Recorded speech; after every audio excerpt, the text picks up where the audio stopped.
I've arrived at the mountain river in the Northwest Territories. This river drops 1,200 meters just south of the Arctic Circle, surrounded by the majestic Mackenzie Mountains.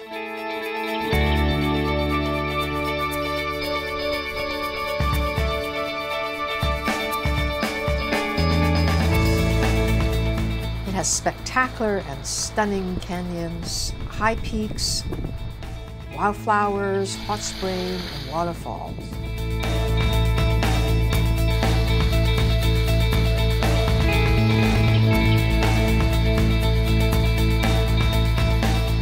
And speaking about water, Mountain River also has very challenging and non-ending Class 3 rapids.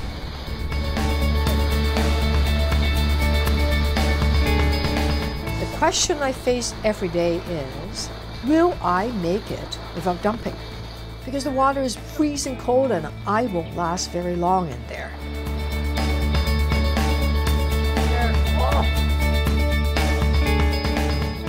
Just as I thought I made it through these rapids safely, we were greeted by two very curious grizzly bears on land.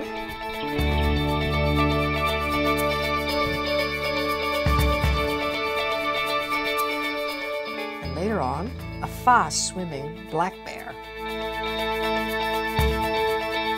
Over the course of 12 days of wonder and the majesty of the mountain river, I survived. And I know I can tackle whatever comes my way.